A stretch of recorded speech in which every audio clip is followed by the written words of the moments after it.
Today we're going to be working on some bikes. More specifically, we're going to be putting some indicators on my 2016 Yamaha. So, if you fancy sticking around and watching a man bodge together some electrics, you're in the right place.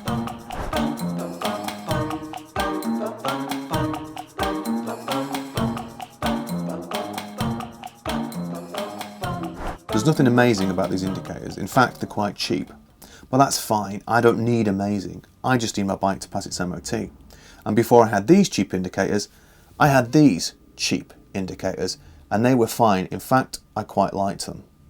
The problem is, so did my son. He liked them so much he used to sneak into the shed and snap them off the bike. He did this 3 times. That means this bike's only got one indicator, so I need to put new ones in. And in order to do that, I need to remove this entire headlamp bucket. That means I've got to remove a torque screw from here and a torque screw from here. Then this will drop down and we can get inside and get to the wiring.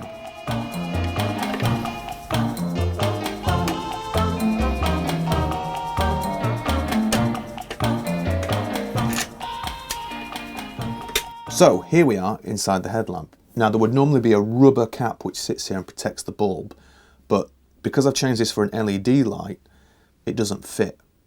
It's not a problem because the bucket that this headlamp sits in is very watertight. There is only a small hole at the bottom which the wires come in and out of, so I've not had a problem so far. Let's disconnect this and then we can take a closer look at the indicator wires. There are 2 points of connection, this black connector and this grey connector. Now modern Yamahas actually use a proprietary system to connect their indicators, and it's this kind of 3-point triangle system. So you can do like I did and simply chop this connector off your old indicators that came with your bike and then connect to new indicators using a junction box or soldering directly. Or you can do like I've done for this video and buy some adapters. So I'll be using these for the rest of the video just for ease of use. So let's plug these in and make sure they actually work. So this bit's pretty easy. We just simply need to connect the bullet connectors. We'll go with black into black because that makes sense, and we'll do yellow into the black and white. And then we'll plug this in and let's see what we get. Nothing.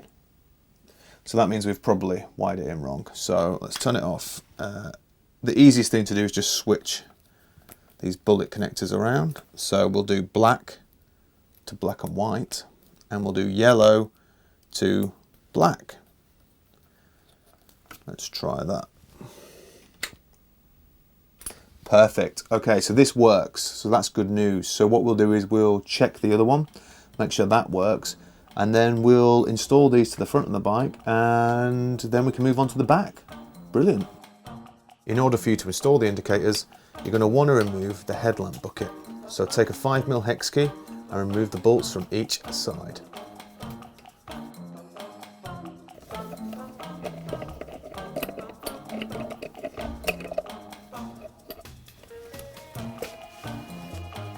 If you are planning on fitting a set of aftermarket indicators to your bike, then you may need a set of spacers. To fit these, I find it's easiest to place one at the back, put the other on your indicator stalk so that when you feed your wiring through, it's already where it needs to be. Then you just put a little bit of tension on your wire, hold it in place and attach your washer and bolt to the other side.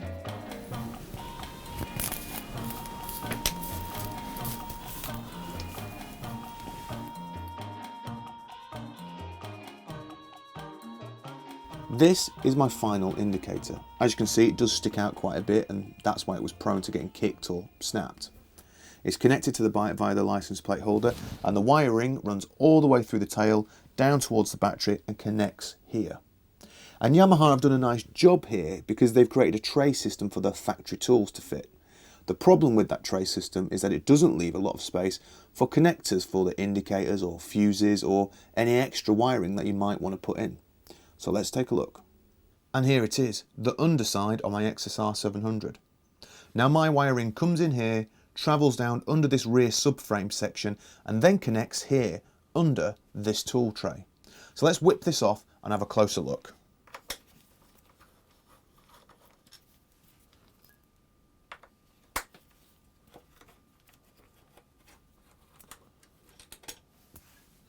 There are 4 screws which hold this kind of bracket in place.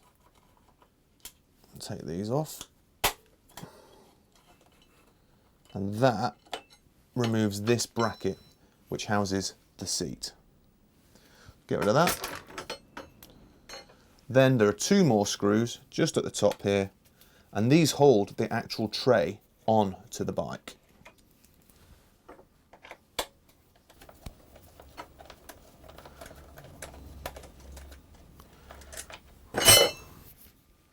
And this is the tool tray. As you can see, it's got a space for a screwdriver and some hex bits, and even has the helmet lock put in. Also has a spanner at the top. It's actually a really well designed piece of kit, and I think Yamaha have done a really good job on that. Right. Here is the wiring. Now I've been in here in the past, as you can see, and I've actually already tidied it up a little bit with electrical tape. These are our indicator connectors, and I've already labelled them left to right, so I know which one is which. What we need to do is remove the tape, open up the harness, disconnect the old indicators, follow the wiring up through the bike, remove all the old wiring, and then we can simply put in the new wires and connect the new indicators.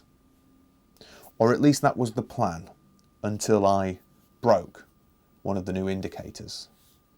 Not the whole assembly, just the bullet connector. So now I'm going to have to solder that back, and I'm not very good at auto electrics, but needs must. And yeah, let's head over to the bench and see what I can do. So here we are at the bench, and let me show you what I've managed to do. Somehow I've managed to do this. I've managed to pull one of the bullet connectors off. Now, I could just replace this bullet connector with a new one, but I don't have one. The nearest I've got in size is this, and it's massive. So what I'm going to do is use the old connector which I managed to find. I'm going to cut this wire down a bit, and then I'm going to put the old wire on. I'm going to solder that in place, and then hopefully we'll be able to get on with the install.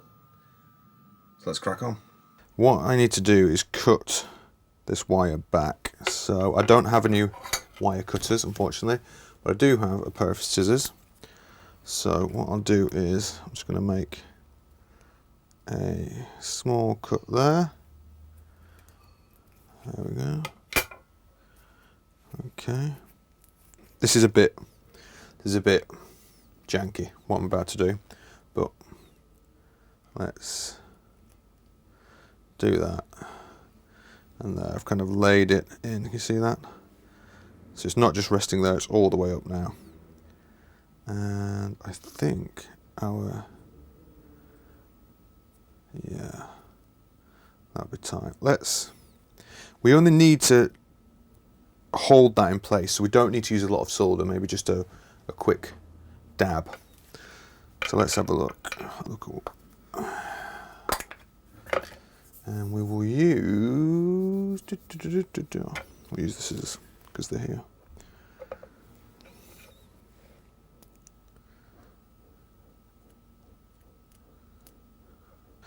Obviously there's better ways to solder connections together, but this is all I know how to do, and it'll work, and it's just an indicator. It's not a vital part. It's not going to move once it's connected, so I think this will be fine. Let's take a bit of solder.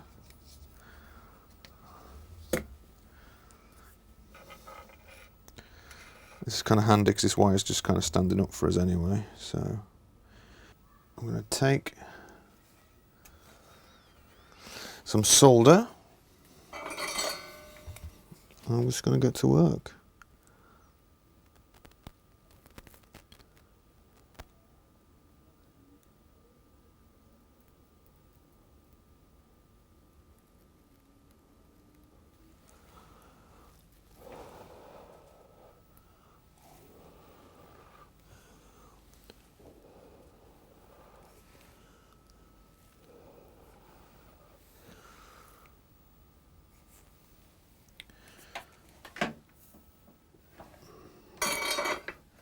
Now that will be enough. The only problem, as you can see, is my shrink wrap has stuck. So I'll go with a slightly bigger piece. I'll just make sure this works. Yeah, that'll work. I'll chop that down.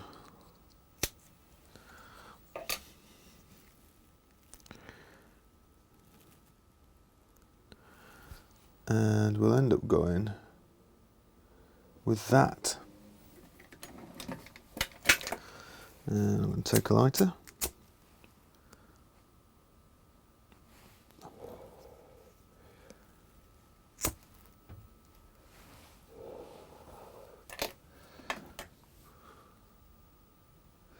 And there we go. That should now work. Okay, so it's not perfect, but at least we now have 2 bullet connectors that'll get the job done. So let's get back to the bike, plug it in, test it, and carry on.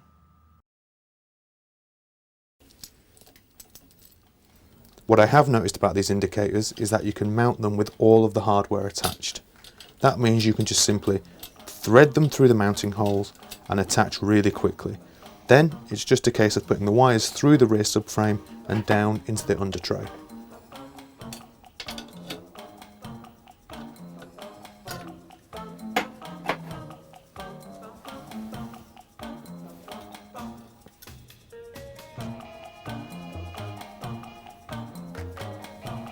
I find it much easier to connect the bullet connectors at this point rather than trying to feed them through the rest of the subframe, as this end connector is much easier to poke through.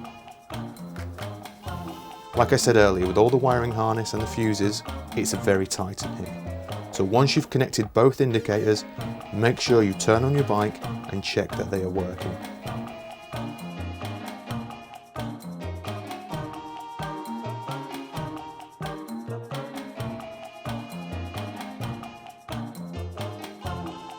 And that's it, job done. 4 new indicators fit to the bike, which means this thing can go off for an MOT and get back on the road.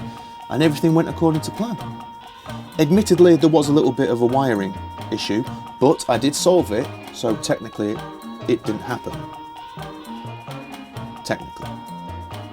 Anyway, if you enjoyed the video, hit the like button, subscribe to the channel, and thanks for hanging out inside the shed.